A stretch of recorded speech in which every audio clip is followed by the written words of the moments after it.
Mesdames, Messieurs, bonsoir. Très heureux de vous retrouver ici à Metz, en direct du salon Agrimax. Alors, va-t-on vers une alimentation de qualité seulement pour les riches? C'est la question de ce débat. En compagnie de David Suc, bonjour. Bonjour. Vous êtes vice-président du département Moselle en charge de l'agriculture et de l'aménagement du territoire. Et juste à mes côtés, Christian Lambert, bonjour. Bonjour. Présidente de la FNSEA. Est-ce que vous avez l'impression que l'on va vers une alimentation de qualité seulement pour les riches? Est-ce qu'à force de revaloriser l'alimentation, on ne va pas avoir deux types d'alimentation? Pour les pauvres, ce qui vient via les accords internationaux et qui est de mauvaise qualité, et une alimentation de qualité pour ceux qui ont les moyens de se l'offrir. C'est vraiment ce qu'il ne faut pas faire. L'inéquité alimentaire serait la pire des choses en France. La France est le pays du bien manger et de la gastronomie. Et nous devons veiller aussi à ce que l'alimentation reste accessible pour toutes les bourses.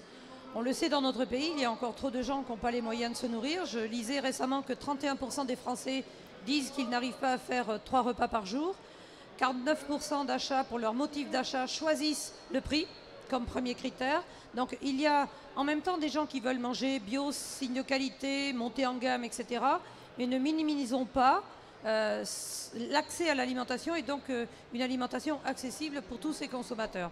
Et notre inquiétude, effectivement, c'est que l'incohérence du discours du gouvernement aujourd'hui, qui dit monter en gamme avec la loi État généraux de l'alimentation, mais qui en même temps ouvre les frontières au CETA et aurait très envie de le faire au Mercosur, même si ça semble plombé aujourd'hui, fait venir d'ailleurs des produits qui ne coûtent pas cher. On en a l'illustration en volaille, en viande de poulet piécée. Dans les cantines, 80% du poulet vient d'Europe de l'Est. Donc ce sont des poulets qui ne respectent pas du tout les mêmes règles de production que nous avons chez nous, mais qui se retrouvent dans leur cantine parce que leur seule qualité, c'est d'être pas cher. Donc oui, il y a un risque de rupture entre cette espèce de bruit de fond entretenu par certains médias nationaux ou certaines revues qui disent bio, bio, bio, monter en gamme, etc. Mais la réalité de l'acte d'achat, c'est qu'il y a une très large palette d'achats, moins d'achats dans les grandes surfaces, plus d'achats de plats cuisinés ou en restauration rapide ou restauration normale, ce qui met à mal aussi les distributeurs qui essayent de se diversifier en ayant des rayons traiteurs pour que les Français puissent acheter du tout prêt dans les grandes surfaces. Tous ces chambardements sur les 2-3 dernières années sont à regarder de près pour nous, agriculteurs, et pour les industries agroalimentaires à qui nous livrons nos produits. David Suc, vous partagez l'avis de Christian Lambert? Je vais surtout les compléter. Je voudrais déjà dire le plaisir qu'a la Moselle de vous accueillir ici dans ce grand département agricole, et puis dire évidemment que nous sommes très attachés aujourd'hui à une agriculture de qualité. Le premier élément, je crois qu'en France et en Moselle en particulier, on n'a pas de mauvais agriculteurs qui produiraient de mauvais aliments. Je crois que vous êtes d'accord avec moi et ça tombe sous le sens. Le deuxième point, je crois que grâce à la traçabilité, nous avons aujourd'hui des consommateurs qui peuvent choisir. Et puis le dernier point sur cette question de l'alimentation qui serait une alimentation plus spécifique pour les riches puisque ce serait plus cher, je crois qu'il faut reconnaître aujourd'hui que l'agriculture fait une production de qualité et qu'on paye le juste prix. Aujourd'hui, lorsqu'on développe à la fois les circuits courts, lorsqu'on regarde de près les filières qui peuvent s'organiser pour la restauration hors domicile, en Moselle, c'est 11 millions de repas. On se rend compte que nous avons une agriculture de qualité et que nous avons surtout des agriculteurs qui veulent retrouver de la valeur ajoutée. Donc je pense qu'il ne faut surtout pas opposer les agricultures, il ne faut surtout pas opposer les modes de production, que ce soit le conventionnel ou le bio. Je crois que de manière générale, aujourd'hui, le vrai problème, c'est évidemment ces importations de pays qui ne respectent pas les mêmes normes, qui n'ont pas les mêmes charges, qui n'ont pas les mêmes devoirs. Et c'est ça qui crée évidemment la difficulté devant le prix au niveau du consommateur. Et donc nous on est relativement confiants parce qu'on sait que l'agriculture saura évidemment s'adapter, s'organiser et que les Français font de toute manière confiance à leurs agriculteurs de France.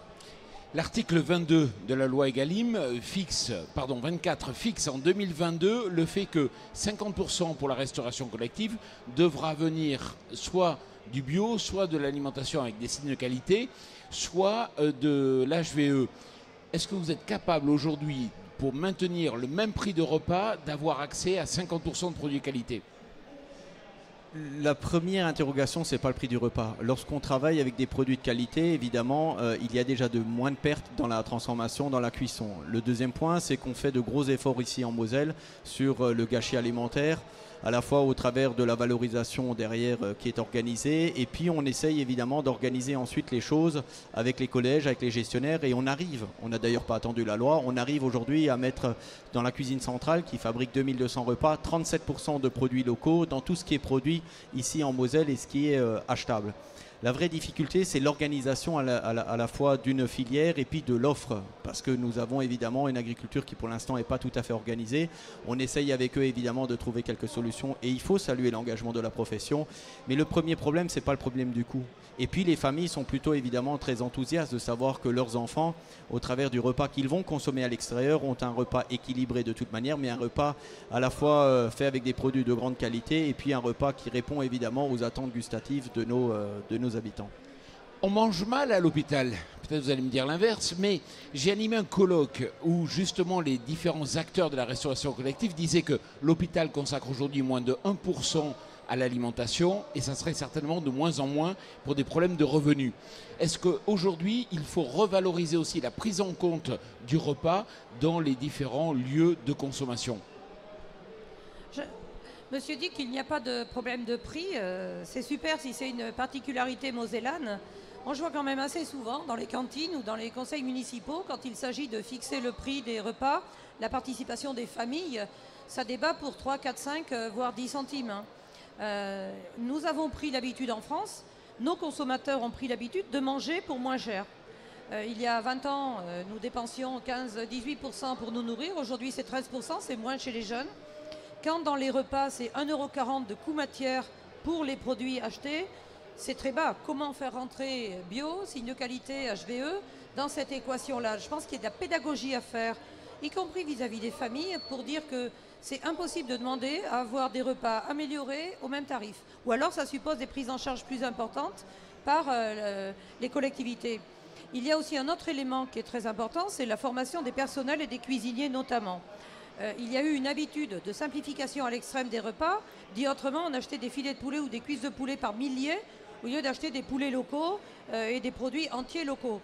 Un certain nombre d'initiatives ont été conduites très souvent à l'initiative des chambres d'agriculture ou des FDSEA pour justement travailler avec les cuisiniers et valoriser toutes les pièces. On a aussi discuté de la taille, du poids des volailles. C'est un travail de pédagogie très important. Moi, ce que j'ai regretté beaucoup, c'est la banalisation de l'alimentation.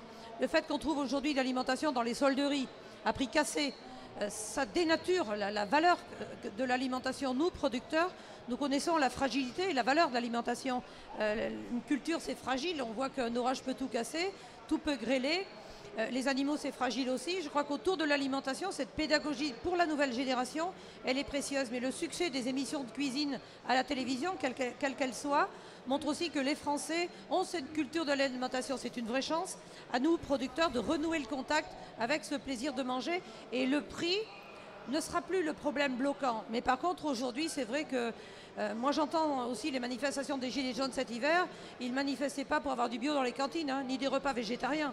Ils manifestaient pour leur fin de mois et l'acte d'achat d'alimentation est quelque chose qu'il faut regarder de près. David Suc. Pour compléter, effectivement, la Moselle est sans doute une exception. Pour deux raisons. La première, c'est que nous considérons que de payer les produits alimentaires à leur juste prix, ça permet à l'agriculture évidemment de s'en sortir, ça permet la régénération de la population agricole et évidemment le maintien des emplois. Et puis surtout, ça nous évite ensuite d'avoir tout un certain nombre d'agriculteurs qui sont au RSA ou qui sont dans une grande détresse. Aujourd'hui en Moselle, c'est 2 € le coût des matières premières, des denrées alimentaires. Et avec ce prix-là, on arrive à fabriquer des repas de grande qualité. Le deuxième point, c'est qu'on considère évidemment que le contribuable doit prendre une partie. Et donc vous avez sur un coût de repas qui est de l'ordre de 7 €, 3,50 € qui sont payés par les familles, 3,50 € qui sont payés par la collectivité. Et quand je vous dis qu'il n'y a pas de débat, il n'y a pas de débat politique. Parce qu'on considère au niveau du conseil départemental, et le président Biden est très engagé sur ce point-là, qu'on ne peut pas aujourd'hui diminuer évidemment de manière drastique le coût du repas. C'est essentiel, une alimentation de qualité. J'allais dire ça devrait être remboursé par la sécurité sociale. Et vous serez d'accord avec moi. L'autre point sur lequel je voulais aborder, c'est que depuis un certain nombre d'années, nous essayons évidemment d'avoir cette approche-là parce qu'il y a aussi derrière l'enseignement, la pédagogie, expliquer à nos écoliers, expliquer évidemment à celles et ceux qui consomment d'où ça vient. Ça vient du territoire, c'est des emplois, c'est un savoir-faire qu'il faut évidemment maintenir. Donc voilà sur cette question des produits locaux et puis ça fait quelques années qu'on essaye de valoriser évidemment les productions d'ici. Pourquoi le local est sorti de la loi ? Parce que c'était considéré comme non concurrentiel, un avantage qui n'a pas pu être maintenu. Donc le souhait a été de l'écrire autrement, notamment avec la possibilité de se réapprovisionner rapidement. Il a fallu trouver quelques artifices pour arriver à le réintroduire. Les producteurs français, enfin j'apprécie que vous disiez que c'est 2 euros chez vous. Vous voyez, j'ai cité 1,40 €, c'est extrêmement bas, mais c'est dans beaucoup de collectivités comme ça. Et des fois, c'est moins de 1 euro. Hein. Bravo pour l'effort, bravo pour l'effort. Et pour les producteurs que nous sommes, c'est aussi constater que les efforts qualitatifs qui sont demandés aux agriculteurs, plus de bien-être, moins d'antibiotiques, la modernisation, du respect de l'environnement, le paiement de taxes supplémentaires, plus vert, c'est plus cher. Cette alimentation plus qualitative, ces productions plus qualitatives, il faut oser dire que les producteurs doivent être payés plus. Mais quand, au bout d'un an de loi alimentation, seulement le prix du lait et des produits laitiers a été revalorisé de plus 1,4, quand tous les autres produits ont été à la baisse, quand les MDD, les marques de distributeurs, ont été négociés à la déflation, moins 0,2, alors qu'il y a eu des cahiers des charges mieux-disants, je pense que la grande distribution n'a pas encore joué le jeu. C'est la raison pour laquelle j'ai demandé que le ministre de l'Agriculture, qui dit comme nous le compte n'y est pas, réunisse les 4 centrales de distribution qui négocient à l'achat âprement pour leur dire vous devez respecter les engagements qui ont été pris. On ne peut pas continuer à détruire 1 milliard d'euros de valeur chaque année. D'ailleurs, c'est une guerre fratricide parce que beaucoup de distributeurs sont en très grande difficulté, Casino, Auchan, Carrefour et d'autres. Donc la guerre est terrible entre eux, ça fait des morts, mais ça fait aussi des vraies difficultés chez les agriculteurs. Le niveau de revenus des agriculteurs, hier était une journée nationale où nous avons justement dit que le niveau de revenus ne convenait pas pour les agriculteurs, doublé de critiques véhémentes et graves, voire d'attaques physiques vis-à-vis des agriculteurs. Et cette incohérence que nous ne comprenons pas d'une montée en gamme en France et d'ouverture de frontières au CETA. Je me permets de dire que j'ai une pensée pour l'agriculteur de 47 ans ici qui a mis fin à ses jours hier. Tous mes amis agriculteurs sont émus, je le suis aussi. Il faut faire très attention à la fragilité des agriculteurs, surtout quand ils sont en stress économique ou qu'ils sont seuls. Parfois, 1 ou 2 mots violents peuvent complètement faire basculer leur état d'esprit et les conduire au pire. Donc j'ai une pensée pour sa famille. David ? Oui, et je m'y associe bien évidemment. Je crois que Madame Lambert, évidemment, fait la démonstration que l'agriculture souffre au-delà uniquement de l'aspect du prix. Et on avait décidé en février 2008 d'organiser un schéma agricole. En Moselle, c'est 2 millions d'euros que nous consacrons à l'agriculture par an. Je crois que c'est important de le rappeler, à la fois dans la diversification, dans la modernisation, dans cet accompagnement, d'essayer d'organiser évidemment des valorisations autres que celles qui sont bien établies. Et je crois que c'est aussi une place que doivent prendre les collectivités locales, les départements, les régions, parce que l'État, évidemment, au rythme où ça va, on se rend bien compte que les solutions ne sont pas tout à fait trouvées lorsqu'on vous entend, et j'y souscris. Et je crois que c'est aussi un des rôles des collectivités locales que d'être à leur côté. Christiane Lambert, vous avez aussi du boulot, vous, les producteurs, à faire. Dans ce même colloque que j'animais, il y avait des représentants de la restauration collective qui disaient qu'aujourd'hui, il y avait des fois des ruptures d'approvisionnement en produits de qualité et qu'ils n'étaient pas du tout certains en 2022 qu'ils aient une réponse française à chaque débouché. Alors il faut qu'on soit plus fluide dans la relation, dans la chaîne alimentaire. Effectivement, on ne peut pas entendre dire que certains restaurateurs, restocos ne trouvent pas. Parfois, ils ne trouvent pas au prix où ils proposent aussi. Donc il faut aussi être tout à fait clair. Simplement, la montée en volume, notamment sur la volaille aujourd'hui, nécessite que la France, qui avait pris d'autres habitudes de circuits commerciaux, se réorganise. Enfin, j'entends aussi d'un côté les distributeurs et certains restaurateurs hors domicile qui me disent on veut du porc bio, on ne trouve pas de porc bio. Et des industriels en qui j'ai confiance me dire on a congelé du porc bio l'été dernier parce qu'on n'a pas trouvé de débauché au tarif où il est vendu. Le jambon bio chez Monoprix à Paris dans le 8e, pas loin de la FNSEA, il est à 53 € le kilo. Quel Français peut acheter du jambon de porc bio à 53 € le kilo? Donc nous avons à cœur effectivement de satisfaire toutes les attentes qui se font jour. Si les Français veulent une montée en gamme de leur alimentation, nous saurons répondre. Mais il ne faut pas se raconter d'histoire. Aujourd'hui, c'est sur les produits entrée de gamme, que ce soit en volaille, en viande, en fruits, même en vin, que nous avons le plus d'importations. L'agriculture française, elle a besoin de faire et les produits de montée en gamme et aussi d'être compétitive sur les produits standards pour lesquels il y a une clientèle. Et nous, agriculteurs, nous savons tout faire. Après, c'est vrai que la contractualisation longue durée, j'entendais cette semaine des contrats de 9 ans sur du lait de chèvre bio, des contrats de 11 ans sur du porc bio.